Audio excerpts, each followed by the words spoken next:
Netanagri is brought to you by Pagar Khata. Download the app now. मालिक, क्या इस बार भी लेट होगा पगार? पप्पू का, राजू का, छोटू का, सबके पगार का हिसाब करेगा तेरा मालिक मिनटों में। वो कैसे? पगार खाता के आकर्षक फीचर्स के साथ, क्योंकि स्टाफ खुश रहेगा तभी तो बिजनेस आगे बढ़ेगा। आज ही पगार खाता डाउनलोड करें। अगर आपको पता चले कि आप बनने के बाद आप अब बढ़ते हैं नेतानगरी के दूसरे सेगमेंट की तरफ, जिसका नाम है जवाबदेही। आपके सवाल और मेरे हिस्से के जवाब। जवाबदेही में पहला सवाल है देवेश गौर का। अगर ममता दीदी नंदीग्राम से हार जाती हैं तो आगे उनका पॉलिटिकल करियर क्या होगा? अगर ममता बनर्जी नंदीग्राम और बंगाल भी हार जाती हैं तो कि 5-10 साल में एक और कंसोलिडेशन हो, लेफ्ट के साथ भी वो साथ में आए, वो देखने की बात होगी। पर अभी वो स्पेंट पॉलिटिकल फोर्स नहीं है ममता बनर्जी, अभी पॉलिटिक्स बाकी है। ओमकार दड़पे का सवाल है, नाउ दैट अयोध्या राम मंदिर episode is done, do you think RSS BJP will be willing to carry this phenomena further to Mathura and Varanasi, or will this be closed now? Omkar ji, अगर मैं आरएसएस के जो हेड हैं, सरसंघ चालक हैं मोहन भागवत, उनके बयानों पर जाएं, उन्होंने जो एक लंबी बातचीत की थी दिल्ली में 3 दिनों की श्रृंखला, तो काशी मथुरा पर कोई बात नहीं होगी। लेकिन मेरी पॉलिटिकल गट फीलिंग ये कहती है कि अगर बीजेपी विपक्ष में जाती है कभी भविष्य में, और तब उनको लगता है कि एक मोबिलाइजेशन के लिए फिर से जरूरत है, तो मथुरा को लेके बात हो सकती है। अगर आपने खबरों पर नजर रखी हो तो इस तरह के सिविल लॉ सूट्स, पिटीशंस, ये सब फाइल होनी शुरू भी हो गई हैं, कहीं मथुरा को लेके, कहीं काशी को लेके। लेकिन काशी में चुनाव के पहले गया था, वहां पे जिस खूबसूरत ढंग से वो कॉरिडोर बनाया जा रहा है और काशी विश्वनाथ मंदिर के इर्द गिर्द जिस तरीके से पूरा परिक्रमा और सब डेवलप की जा रही है, तो वो जो ज्ञानवापी मस्जिद है वो उस तरफ तो ध्यान जाता नहीं। तो मुझे एज ऑफ नाउ नहीं लगता है, और मेरी दिली ख्वाहिश ये है कि अब सरकारें और समाज ये हिस्टोरिकल जो रिक्लेम का पूरा प्रोसेस है वो राम मंदिर के निर्माण के साथ पूरा मान लें, और राम राज्य में जो जरूरी चीजें हैं, शिक्षा, स्वास्थ्य, जन कल्याण, जन भागीदारी, उस पर जोर दें। मोहम्मद सरफराज का सवाल है, who can be the Congress party saviour? Sir, ये सवाल मुझे, इसका जवाब मुझे क्या, खुद कांग्रेस को नहीं पता, बड़े बड़े पॉलिटिकल थिंकर्स को नहीं पता।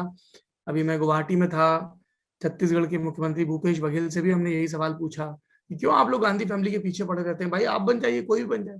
तो बोले अब ये जैसे सौरभ द्विवेदी से पूछे बिना लल्लन टॉप में कुछ तय नहीं होगा, वैसे ही कांग्रेस में चीजें कांग्रेस वाले तय करेंगे। ठीक है भाई, कर लीजिए तय। पर अगर एक आध चुनाव ये और हारते, देखिए जो नेता है ना, वो उसका आभा मंडल जब छीजने लगता है तो पीछे से पब्लिक जाने लगती है। विकास त्रिपाठी का सवाल, do you think that more than Congress it's the regional parties that have failed as opposition, they have enough numbers in the Rajya Sabha to keep a check on the government? Sir, regional parties पर आप उनके हिस्से का blame जरूर डालिए क्योंकि वो भी अपोजिशन में है, और पर मुझे लगता है कि रीजनल पार्टी के अपने पॉलिटिकल कंपल्शन भी होते हैं। अगर उन्हें सेंटर की स्कीम चाहिए, बहुत सारी चीजें हैं जिसको हम लोग फ्लोर मैनेजमेंट कहते हैं अपनी सहूलियत के लिए, तो उन्हें भी अपने अपने पॉलिटिकल फैक्टर्स का ध्यान रखना पड़ता है।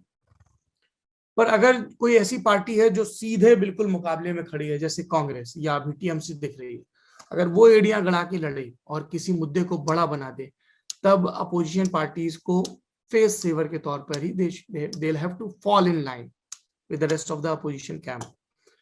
Rohit Nahata, after Modi, Mamta, Pawar, Nitish, who can be the faces of Indian politics in general election of 2029 and after? Politicians who will take the India story forward. बहुत दूर की कौड़ी लेके आए रोहित बाबू। योगी आदित्यनाथ एक फैक्टर होंगे, और देवेंद्र फडणवीस एक फैक्टर हो सकते हैं, जगन रेड्डी एक इंपॉर्टेंट प्लेयर हो सकते हैं बिकॉज ही इज यंग, और इसमें मुझे लगता है कुछ बाय 2029 अरविंद केजरीवाल भी एक फैक्टर हो सकते हैं। कुछ नए प्लेयर्स भी उभर कर सामने आएंगे। अमित शाह, योगी आदित्यनाथ का तो मैंने जिक्र किया ही है, और बिहार से मुझे लगता है कि कोई पॉलिटिकल फोर्स उभर सकती है, वो तेजस्वी होंगे, कोई और होगा, ये देखने की बात होगी। देखिए बिहार, बंगाल, तमिलनाडु ये काफी की स्टेट्स हैं नंबर गेम से भी। Ravi Verma, my question is, if India would not have decided in 1947, then what would be the situation of communal politics in? Acha, my question is, if India would not have divided in 1947, then what would be the situation of communal politics in India? Sir झगड़े तो तब भी चल ही रहे होते, तब हो सकता है कि दोनों ही जगह, दोनों ही कम्युनिटीज में hard liner versus soft liner वाला भी एक झगड़ा चल रहा होता। बाकी ये बहुत लंबी बहस है रवि, मैं कोई चलता उसे जवाब नहीं देना चाहता हूँ। Deepak sir, please suggest any book for understanding the 1962 war and India China relation. Deepak, today is your lucky day. मैं, आपने कहा और मुझे ध्यान आ गई, अब मेरा फ्रेम आपने गौर किया हो बदल गया है, तो मैं अपनी किताबों वाले कमरे में बैठने लगा हूँ एक दूसरे में। ये किताब है 1962 the war that wasn't, the definite account of the clash between India and China. Shiv Kunal Verma की ये किताब है, अलेफ से छपी है किताब, ये रूपा का इम्प्रिंट है अलेफ।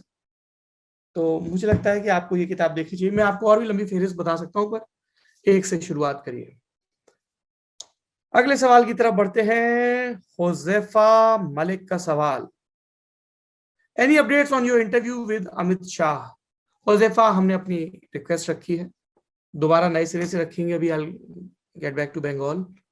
तो हम कोशिश कर रहे हैं कि देश के गृह मंत्री लल्लन टॉप से बंगाल चुनाव के संदर्भ में और दूसरे मुद्दों पर बात करें। अगर ऐसा होता है तो आप जल्दी उसको देखेंगे, पर फिलहाल हालांकि मैंने सोचा था वीकेंड रिकमेंडेशन में बताऊंगा, पर हमने कुछ अभी हाल में पॉलिटिकल इंटरव्यूज किए हैं जो आप जरूर देखिए। अगला सवाल हमारी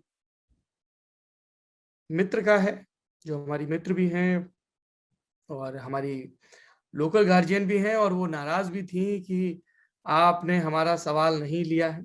she is one of the most dedicated viewer of Lallan top, और उनका ये सवाल है तो मुझे लेना ही पड़ेगा।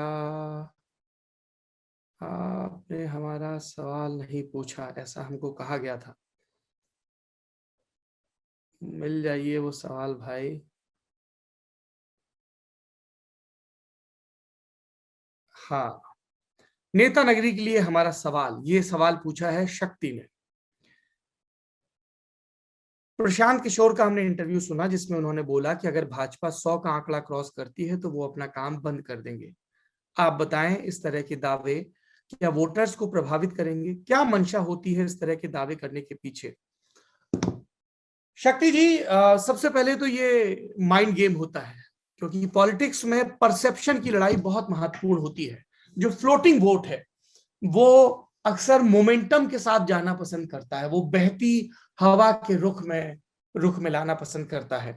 तो द वेरी आइडिया कि प्रशांत ने एक ट्वीट किया और आपने ये सवाल पूछा, तो प्रशांत किशोर अपने, उनके जो पॉलिटिकल क्लाइंट हैं टीएमसी, उनके लिए नैरेटिव सेट करने की कोशिश कर रहे हैं। उसके पीछे उनकी अपनी अरिथमेटिक है जो वो बताते रहते हैं सार्वजनिक मंचों पर। और मुझे लगता है कि जब भी इस तरह के दावे होते हैं, आपने देखा होगा अमित शाह हमेशा एक नंबर देते हैं, mission 265 plus, mission 272, mission 300, mission 60, मतलब अलग अलग विधानसभा में अलग अलग नंबर देते हैं। तो वो काडर और वोटर तक, आप देखिए जैसे बंगाल में पहले फेज के इलेक्शन कंप्लीट हुए तो एक नंबर दिया बीजेपी ने कि हम इतने में इतनी सीटें जीत रहे हैं।